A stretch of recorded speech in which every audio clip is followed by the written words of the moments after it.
ಮಕ್ಕಳೇ, ಪ್ರತಿಯೊಬ್ಬರೂ ಚೆನ್ನಾಗಿ ಅಧ್ಯಯನ ಮಾಡುತ್ತಿದ್ದಾರೆ ಮತ್ತು ವಿಷಯದ ಜ್ಞಾನವನ್ನು ಪಡೆಯುತ್ತಿದ್ದಾರೆ ಎಂದು ನಾನು ಭಾವಿಸುತ್ತೇನೆ. ಇಲ್ಲಿಯವರೆಗೆ ನೀವು ವಿಡಿಯೋಗಳ 3 ಭಾಗಗಳನ್ನು ನೋಡಿದ ನಂತರ ಪ್ರಾಣಿಗಳು ಮತ್ತು ಸಸ್ಯಗಳಲ್ಲಿ ಸಾರಿಗೆ ಬಗ್ಗೆ ಹೆಚ್ಚಿನ ಜ್ಞಾನವನ್ನು ಪಡೆದಿದ್ದೀರಿ.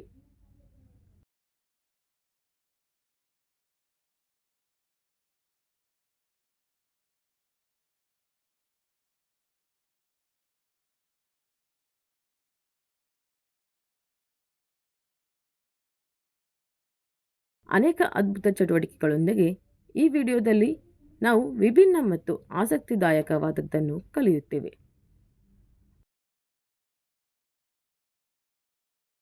ಕಲಿಕೆಯ ಉದ್ದೇಶಗಳು. ಈ ವಿಡಿಯೋದಲ್ಲಿ ನಾವು ಇದರ ಮೇಲೆ ಗಮನ ಹರಿಸಲಿದ್ದೇವೆ. ನಾವು ಮಳೆಯನ್ನು ಊಹಿಸುವ ರೀತಿ,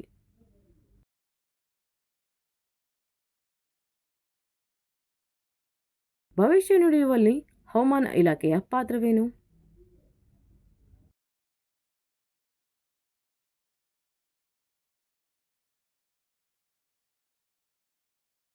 ಕೀಲಿ ಪದಗಳು, ಹವಾಮಾನ,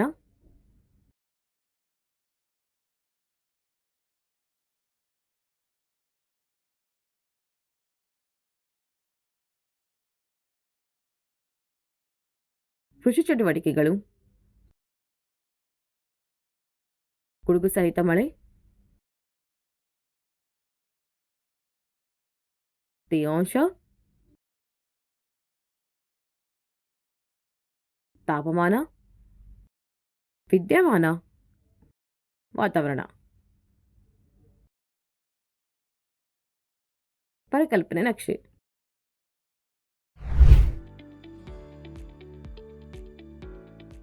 ಮಳೆ ಬೀಳಲಿದೆ ಎಂದು ನಿಮ್ಮಲ್ಲಿ ಎಷ್ಟು ಮಂದಿ ಊಹಿಸಬಹುದು? ಯಾವ ಆಧಾರದ ಮೇಲೆ ನೀವು ಕೆಲವೊಮ್ಮೆ ಛತ್ರಿಯನ್ನು ಒಯ್ಯುತ್ತೀರಿ?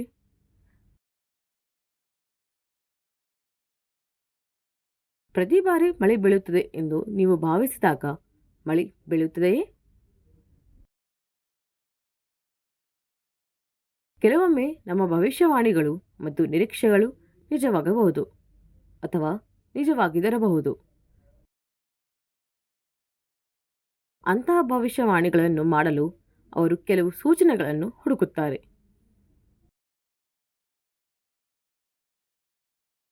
ಅವು ಯಾವ್ಯಾವು ಎಂದು ನಿಮಗೆ ತಿಳಿದಿದೆಯೇ? ಕುಟುಂಬದ ಸಮಾರಂಭವನ್ನು ಆಚರಿಸಲು ಯೋಜಿಸುವ ಒಂದು ದಿನ ಮೊದಲು ಹಿರಿಯರು ಸಂಭವನೀಯ ಹವಾಮಾನದ ಬಗ್ಗೆ ಮಾತನಾಡುವುದನ್ನು ಕೇಳುವುದು ಎಲ್ಲರಿಗೂ ಸಾಮಾನ್ಯ ಅನುಭವವಾಗಿದೆ.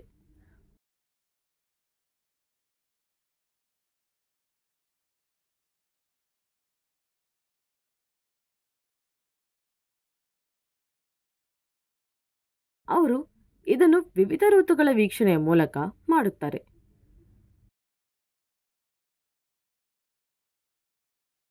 ಹವಾಮಾನ ಮುನ್ಸೂಚನೆಗಾಗಿ ರೈತರು ರೇಡಿಯೋ ಕೇಳುತ್ತಾರೆ ಅಥವಾ ಟಿವಿ ನೋಡುತ್ತಾರೆ.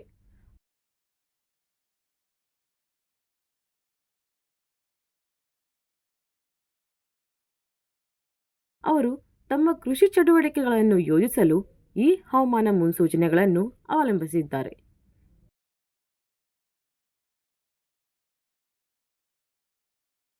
ಈ ಹವಾಮಾನ ಮುನ್ಸೂಚನೆಗಳು ನಮ್ಮ ದೈನಂದಿನ ಜೀವನದ ಮೇಲೆ ಪರಿಣಾಮ ಬೀರುತ್ತದೆ. ಈ ಭವಿಷ್ಯವಾಣಿಗಳು ಎಲ್ಲಿಂದ ಬರುತ್ತವೆ? ಹವಾಮಾನ ಇಲಾಖೆಯು ಈ ಮುನ್ಸೂಚನೆಗಳನ್ನು ಹೇಗೆ ಮಾಡುತ್ತದೆ?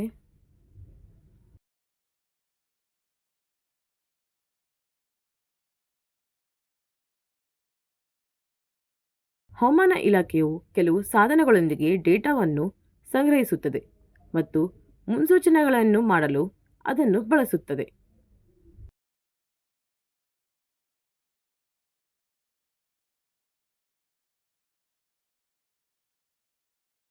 ಕೆಲವು ಚಟುವಟಿಕೆಗಳ ಸಹಾಯದಿಂದ ನಾವು ಸ್ಪಷ್ಟವಾಗಿ ಅರ್ಥ ಮಾಡಿಕೊಳ್ಳೋಣ. ಚಟುವಟಿಕೆ 1. ಈ ಕೆಳಗಿನ ಪಟ್ಟಿಯನ್ನು ಗಮನಿಸಿ. ಇದು ಸತತ 3 ದಿನಗಳ ಹೈದರಾಬಾದ್ನ ಹವಾಮಾನದ ಬಗ್ಗೆ.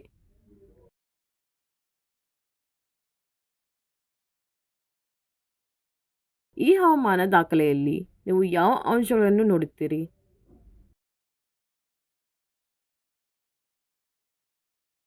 ಯಾವ ದಿನ ಮಳೆಯಾಯಿತು?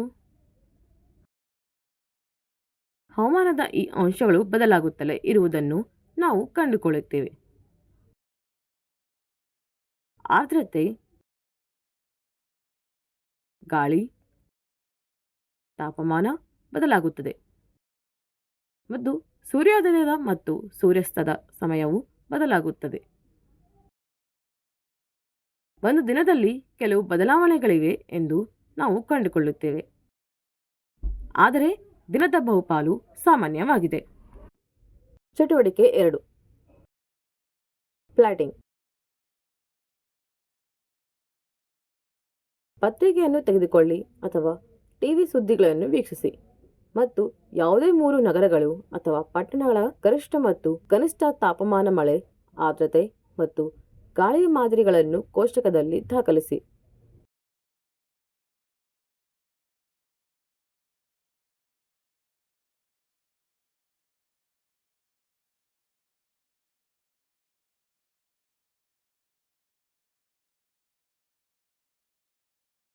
ಇದನ್ನು ಒಂದು ವಾರ ಮಾಡಿ.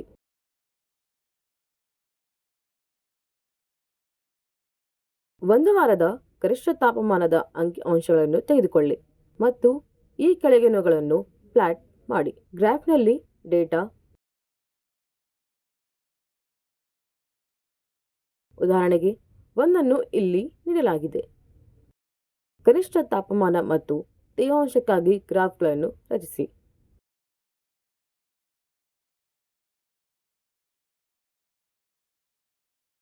ಚಟುವಟಿಕೆ 3,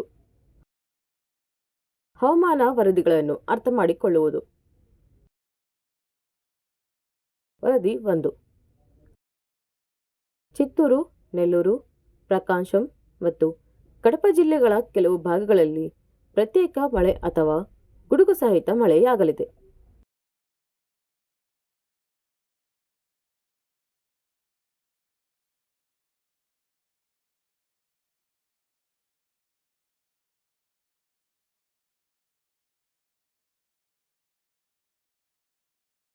ಮುಖ್ಯವಾಗಿ ದಕ್ಷಿಣ ತೆಲಂಗಾಣ ಜಿಲ್ಲೆಗಳು ಮತ್ತು ಆಂಧ್ರಪ್ರದೇಶದ ಉತ್ತರ ಕರಾವಳಿ ಜಿಲ್ಲೆಗಳಲ್ಲಿ ಒಣಹವೆ ಇರುತ್ತದೆ.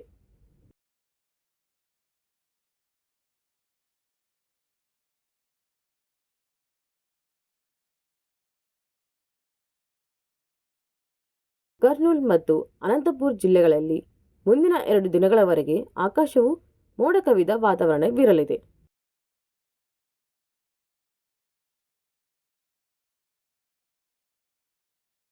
ವರದಿ 2.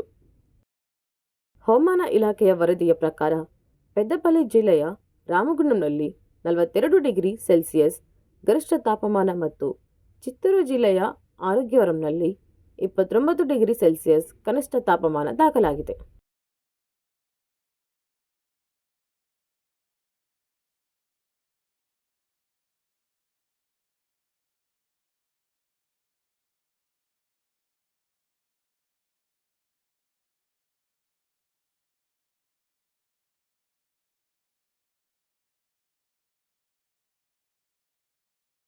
ಕುಮುಲೋನಿಂಬಸ್ ಮೋಡಗಳಿಂದಾಗಿ ಹೈದರಾಬಾದ್ನಲ್ಲಿ 2 ಮಿಲಿಮೀಟರ್ ಮಳೆಯಾಗಿದೆ.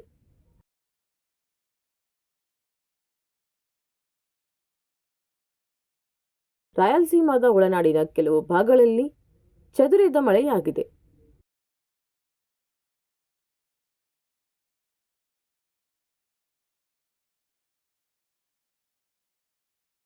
ತೆಲಂಗಾಣ ಮತ್ತು ಆಂಧ್ರಪ್ರದೇಶ ರಾಜ್ಯಗಳ ಉಳಿದ ಭಾಗವು ಶುಷ್ಕವಾಗಿತ್ತು. ಏನಾಗುತ್ತದೆ ಎಂಬುದನ್ನು ಯಾವ ವರದಿಯು ವಿವರಿಸುತ್ತದೆ? 2 ವರದಿಗಳಲ್ಲಿ ಹವಾಮಾನದ ಯಾವ ಅಂಶಗಳನ್ನು ಚರ್ಚಿಸಲಾಗಿದೆ?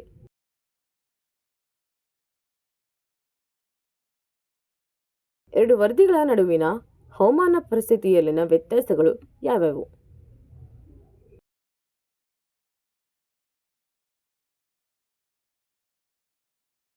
ಭವಿಷ್ಯದ ಪರಿಸ್ಥಿತಿಗಳನ್ನು ವಿವರಿಸುವ ವರದಿಯು ಹವಾಮಾನ ಮುನ್ಸೂಚನೆಯಾಗಿದೆ.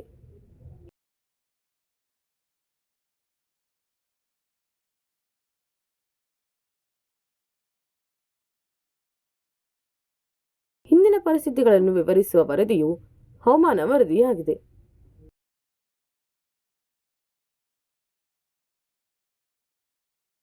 ಸಾಮಾನ್ಯ ಸಂಭಾಷಣೆಯಲ್ಲಿ ನಾವು ಎರಡನ್ನು ಹವಾಮಾನ ವರದಿಗಳು ಎಂದು ಉಲ್ಲೇಖಿಸುತ್ತದೆ.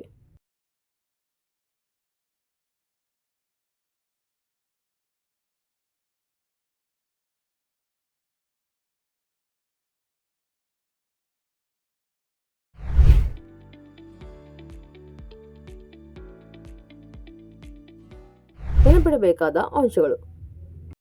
ಹವಾಮಾನ ಇಲಾಖೆಯು ಕೆಲವು ಸಾಧನಗಳೊಂದಿಗೆ ಡೇಟಾವನ್ನು ಸಂಗ್ರಹಿಸುತ್ತದೆ ಮತ್ತು ಮುನ್ಸೂಚನೆ ನೀಡಲು ಅದನ್ನು ಬಳಸುತ್ತದೆ.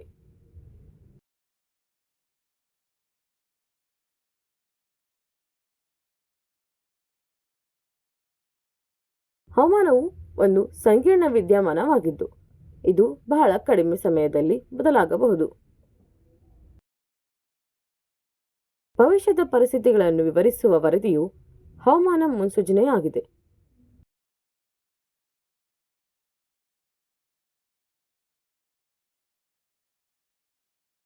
ಹಿಂದಿನ ಪರಿಸ್ಥಿತಿಗಳನ್ನು ವಿವರಿಸುವ ವರದಿಯು ಹವಾಮಾನ ವರದಿಯಾಗಿದೆ.